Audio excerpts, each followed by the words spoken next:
If you believe in what we Jews believe, there's a very high chance that you're wrong and maybe you were lied to, and that's costing you very, very, very dearly. In this video, God willing, you're going to understand why. First, I want to tell you a story that happened to me here on the YouTube channel you're watching, a comment that seemed pretty innocent. Once I made a video and there was a comment that said something like it said, "How can he be Jewish if he's Argentinian?" Did you hear what he said? How can he be Jewish if he's Argentinian? Obviously, this comment shows a total lack of understanding about what we Jews are, but that's not what I'm going to focus on here. But it's a starting point to see that there's a very, very, very big issue here, because this isn't the only person who doesn't know who we are and what we believe in. And that's causing this person and many people around the world to suffer. It's a very big issue in several areas of life. Why? Do you know why? Because if they knew what we believe in and put into practice what they need to in their lives could change radically. Let's start with the following. What do we Jews believe in? I'm going to go back to a point in history from about 3,337 years ago. Impressive. What happened? 3,337 years ago, we reached a pivotal point in history when we arrived at Mount Sinai. You've probably heard about it. We spent a long time in the land of Egypt. We were slaves. We were really tortured systematically for 210 years, according to the leading opinion among the Jewish sages. 210 years. There's a reason for these years, but that's not the topic now. And then, thank God, the Creator took us out of Egypt under the leadership of Moses. Excellent. Now what happened? Something amazing happened. When we arrived at Mount Sinai, something incredible happened, which was the giving of the Torah or the Bible. And you'll see how this is so relevant to you, even if you're not Jewish. Listen very carefully. At Mount Sinai, as I told you, we received the Torah. The Torah, obviously the Bible, the famous Bible. As you know, there are the laws by which we, the Jews, have to conduct ourselves in life. And just so you know, by the way, the Bible is relevant to all of humanity, not just to the people of Israel. Very well. Now I'm going to tell you the first word of the first commandment. If you really understand this, it can change your life. Because you should know that if you thought Judaism is a religion, or if someone told you that, if they told you, they lied to you, maybe with good intentions, but they lied to you. And if you believed it, it's a huge mistake that could be causing you a lot of personal problems. Financial, family, relationship, emotional. Why? If God wills, you'll understand by the end of the video. If you listen, it will really help you. First, why isn't it a religion? Why? Because at the moment the Creator revealed Himself on Mount Sinai to millions of people. To millions of people, we were millions of people. The divine revelation at that moment, 3,337 years ago, was to the entire people of Israel. Elders, young people, children, women, you name it, an entire people. Why not? We left Egypt, not just Moses. The entire people of Israel heard it and saw the letters of fire in the air and heard the voices of the Creator, especially the first two commandments. Then it's true that Moses went up and received the rest of the Torah, but basically the entire people of Israel, millions of people, were witnesses to that unique divine revelation in history that never happened before and hasn't happened since. Up to now. Very good. Excellent. Now, the first word of the first commandment is Anohi in Hebrew. Now I'm going to tell you the first commandment in Hebrew. I'll translate it and I'll explain to you why. In this word Anohi, there are secrets that can change your life in an incredible way. Anohi. Anohi means I. The pasuk, the verse, says the following. Anohi Adonai Eloheja. Asher otzeticha meretz Mitzrayim, mibeit avadim. Which means, I am God, your God, who took you out of the land of Egypt from the house of slavery. That is the first commandment. Very good. Now, the word Anohi, our sages explain, hides an impressive secret, which is basically an acronym. 4 letters, Anohi. Aleph, Nun, Kaf, Yud. Very good. Anohi, Anohi, Anohi. In ancient Aramaic, not Hebrew, the next 4 words are as follows. Listen carefully. It's simple but very important, as what I'll tell you could change your life. Anohi, Aleph, Ana. It means I. Nafshi, my soul. Time, I wrote it, and I handed it over. Listen carefully. The Creator hints at the following in the first word of the first commandment. I wrote my very soul into the Torah and gave it to the people of Israel, says the Creator. For what purpose? So that it may be a blessing for the whole world, for all of humanity. Of course, I explain this as I understand it. But basically it is. I wrote my soul and gave it in the Torah, says the Creator. Now, if someone considers Judaism a religion, what generally defines a religion?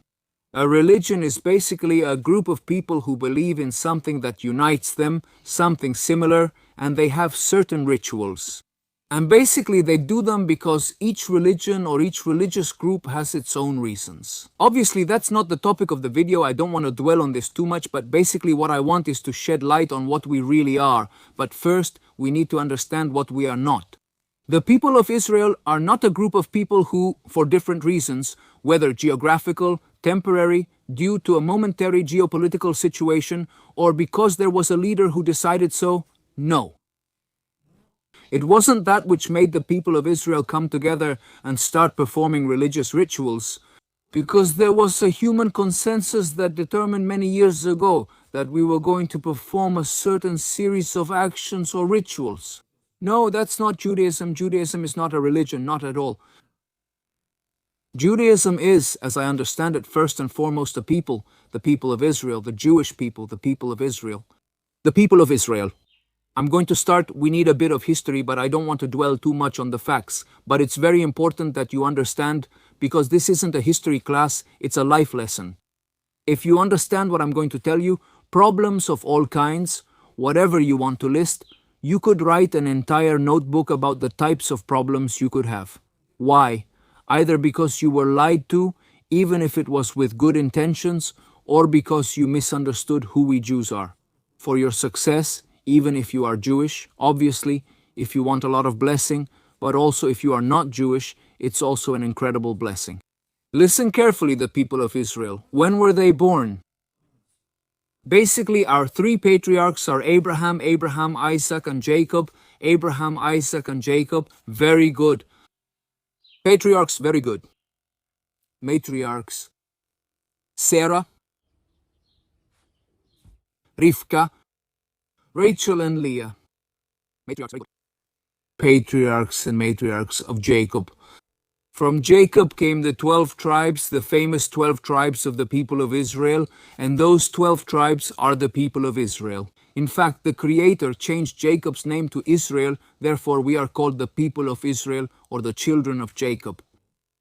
And from those 12 tribes there were many families, obviously, and today, that's what we are, the people of Israel. On the level of generational lineage, very well. That's on the level of generational lineage.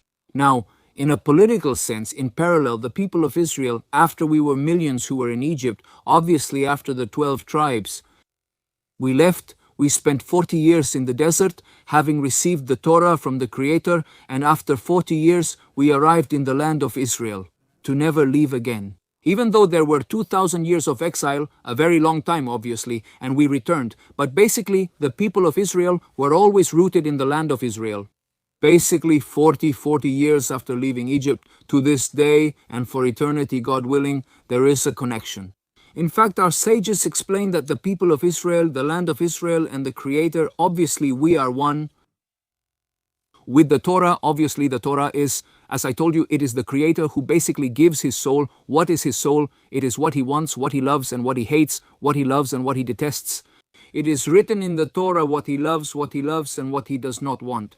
Obviously, and that is the people of Israel, therefore it is not a misunderstood religion. Obviously, we are spiritual, of course, but also purely material. What does purely material mean?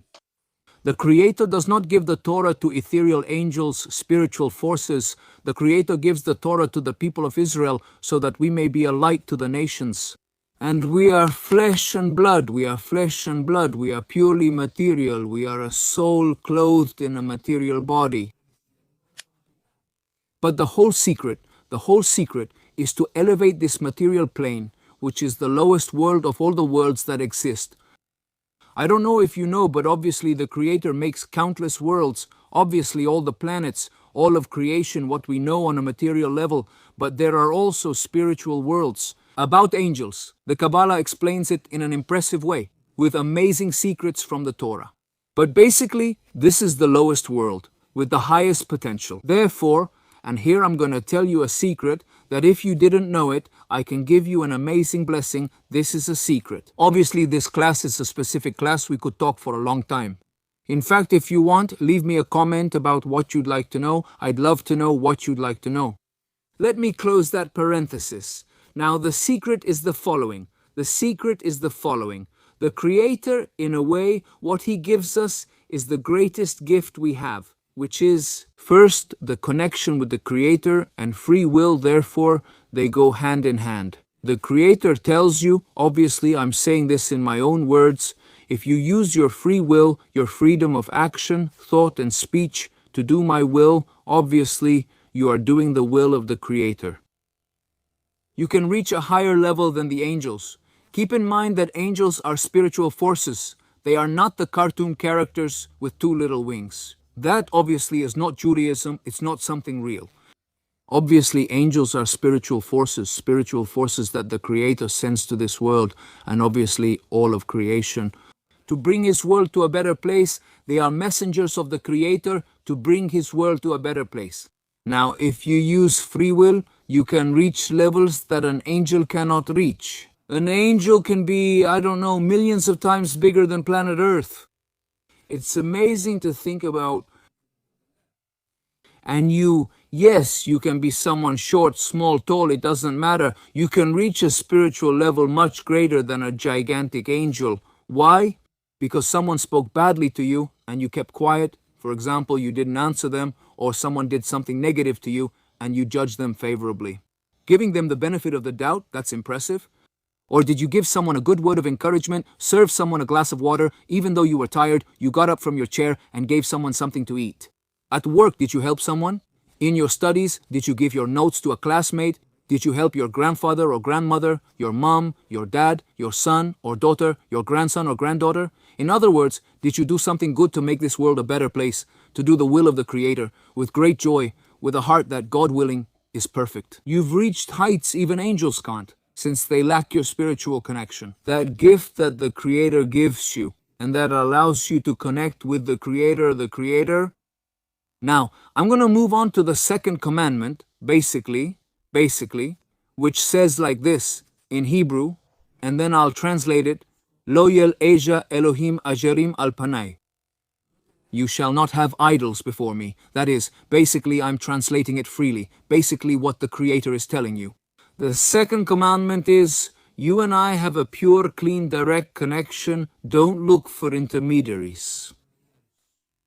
That is, here is the famous prohibition of idolatry. Idolatry is not only bowing down, God forbid, to statues or objects made of wood or stone. Also not praying or worshipping any kind of force, object or person, whether alive or dead. That is to say, the Creator, in the second commandment in the Bible, in the Torah, forbids and detests idolatry. The Creator tells you, I am the Creator of the world. I created you, and I create you every moment. Obviously, I'm saying it in my own words. I created you, and I create you every moment. I love you, I trust you, I give you free will, I give you life every moment. Connect with me directly, talk to me. In fact, the wise Kabbalists explain the importance of speaking every day in your own words with the Creator without seeking eloquence. Open your heart to Him. Tell Him how you feel, how you are today, what your dreams are, what your pains are, what hurts you. Basically, what we just did now in these few minutes is first to break some myths. Obviously, we can't go on much longer. We could talk a lot more, but basically, I want to go over some concepts that can really change your life. Because actually, what I would love is that if I've shattered a myth for you, in some way you say, well, and who are the Jews? What do they think? What else do they think? What else do they believe? What else do they know that I don't know? And this, what else do we know? These are the answers that today we can give. I'm going to show you something very curious. What is this? This is a mate which comes from Latin America, especially from the south, from Uruguay. In fact, I was born in the Oriental Republic of Uruguay, and I've already said the blessing beforehand. Before we drink, mate, or eat or drink anything, we say blessings, we thank the Creator. And someone asked, how can it be that an Argentine, how can it be that this person is Jewish if he's Argentine? First, I was born in Uruguay, and now I live in the land of Israel. Thank God, with much gratitude and a lot of affection. Obviously, the land of Uruguay, the Oriental Republic of Uruguay, my hometown, Montevideo, obviously a lot of affection. Now this question, as I started the video, and I want to somehow return to this question. It implies the following. It's a symptom of a problem. What is the problem? The problem is that they don't know us, and the fact that they don't know us is the cause of many problems in the world. Why? Why? And basically, I want to start wrapping up with this, because I would actually love for you to ask me here in the comments what else you would like to know, and if God wills, may the Creator give me the merit to continue, if God wills. Explaining why in Israel we have the Torah, and in the Torah are the answers to all the questions you can think of, and even those you can't think of. Obviously, it's the Creator giving us His soul, His will, what He wants, what He loves, and what He doesn't want. Therefore, we have answers.